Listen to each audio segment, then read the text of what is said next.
Shalom, shalom, frères et sœurs, je vous salue au nom puissant de l'Éternel, notre Dieu. Bien-aimés, nous sommes dans cette partie de la prière à la montagne et celui qui vous parle s'appelle le serviteur de Dieu, Sédou Kadima. Éternel, je bénis ton Saint-Nom pour ton amour.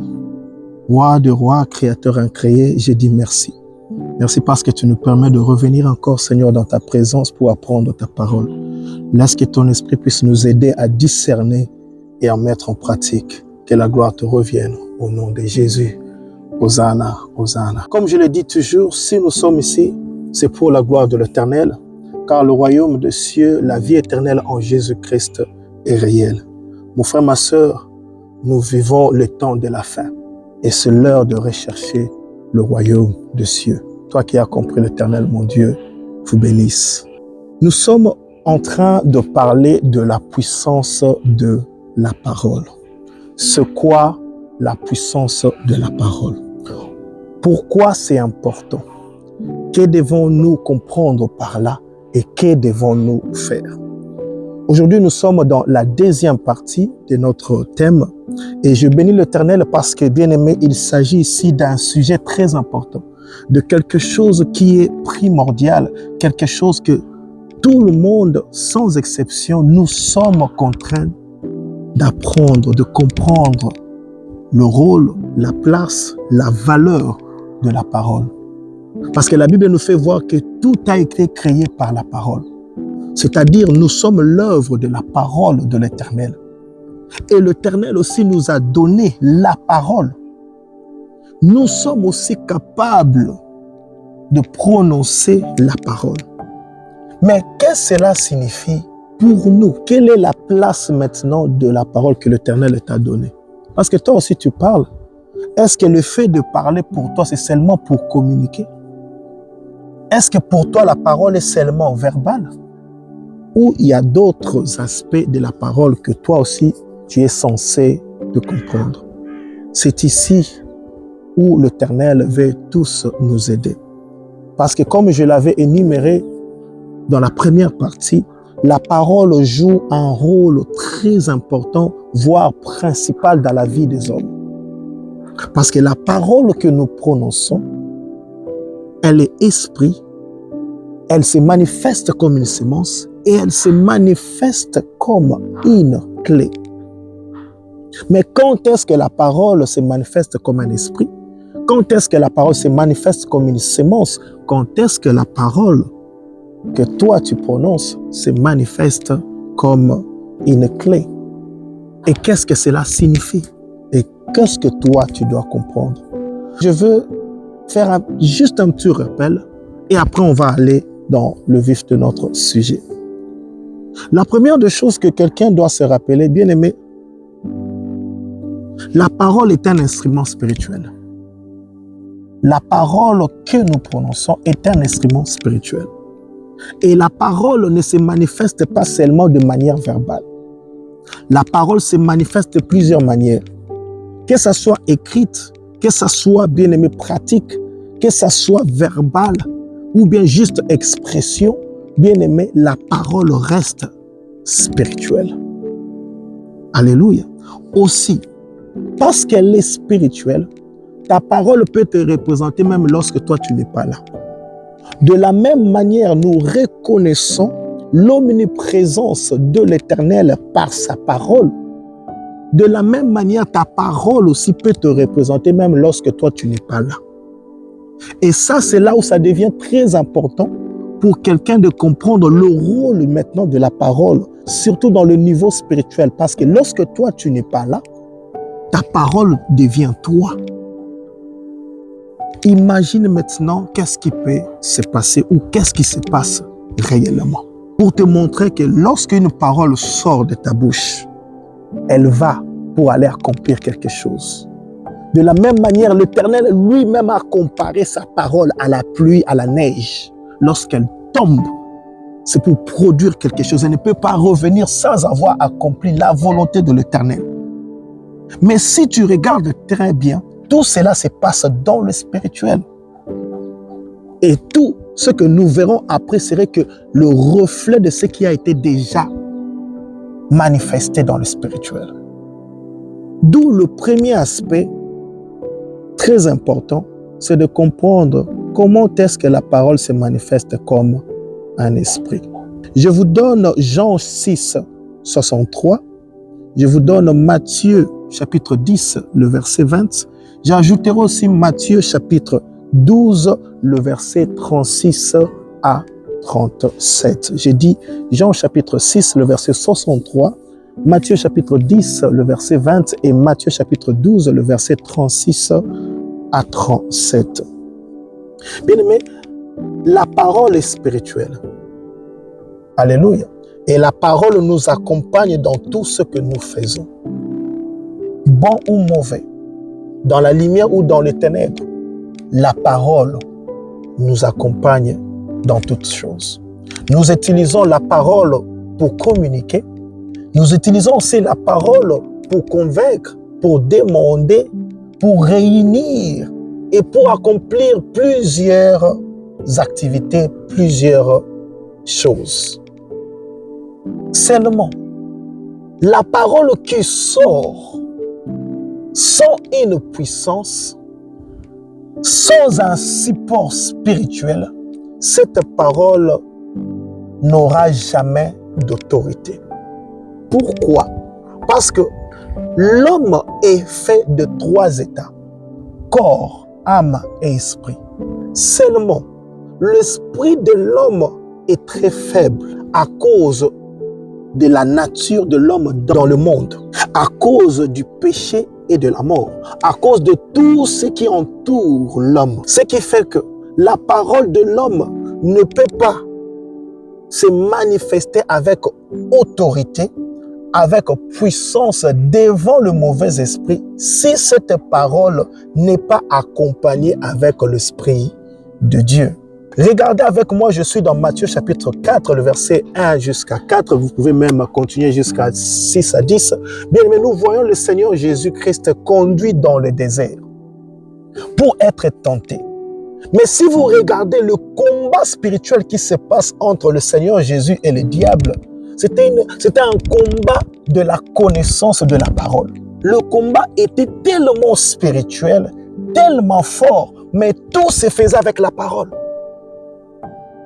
Tout se faisait seulement avec la parole. Mais qu'est-ce qui a fait que le Seigneur Jésus-Christ a vaincu? C'est parce que sa parole était esprit et vie. Matthieu chapitre 10, le verset 20. Alléluia. C'est parce que sa parole était esprit et sa parole était vie. La parole de l'homme est esprit, mais un esprit vide lorsque cette parole ou cette personne n'est pas conduite par l'Esprit de Dieu. Vous verrez d'autres personnes bien-aimées, lorsqu'ils parlent, leurs paroles, même lorsque bien-aimés ne sont pas là, restent toujours là. Tout le monde sont contraints d'obéir. Tout le monde a peur. Oh, il avait dit, il ne faut pas toucher. Cette porte, il ne faut pas ouvrir. Le dossier qu'il a laissé sur la table, malgré que ça, ce n'est pas sa table, mais il ne faut pas toucher. Oh, c'est lui qui a fait ça. Pourquoi? Parce que sa parole a une certaine autorité. Il y a des gens qui sont comme ça. Mais tu seras aussi d'accord avec moi qu'il y a des gens qui, lorsqu'ils te parlent, sa parole, c'est seulement comme le vent dans tes oreilles. Pourquoi? Parce que celui qui n'est pas habité par l'Esprit de Dieu, sa parole est vide.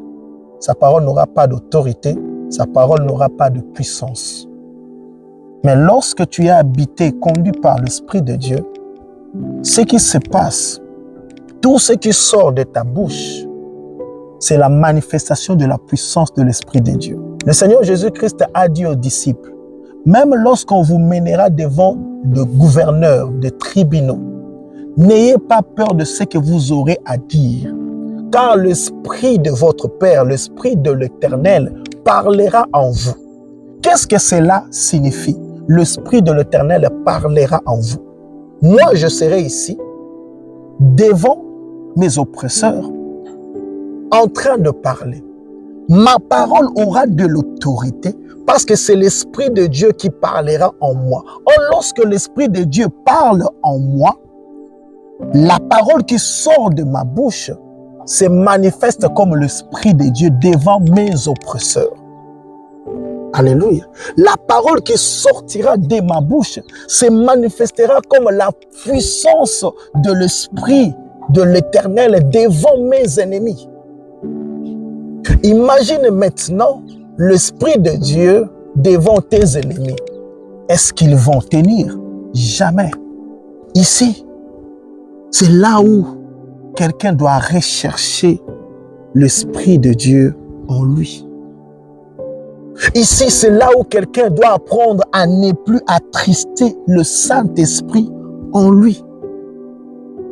Si tu te laissais emporter par le plaisir de la chair, le monde, le spectacle, et tu as attristé le Saint-Esprit, je dirais, mon frère, ma soeur, fais attention, parce que ta vie dépend de cela.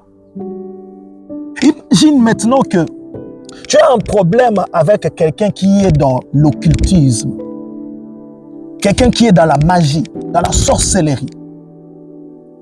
Toi, tu ne pries pas. Toi, tu vas seulement rechercher l'Éternel le dimanche. C'est tout. Et devant toi, tu as quelqu'un qui est vraiment deepement, profondément dans l'occultisme. Ta parole sera tellement faible devant lui parce que toi, tu n'as pas un esprit supérieur en toi qui peut tenir devant les esprits mauvais qui le guident. Lui, là-bas. Et conséquence, tes paroles deviendront maintenant de flèches contre toi-même.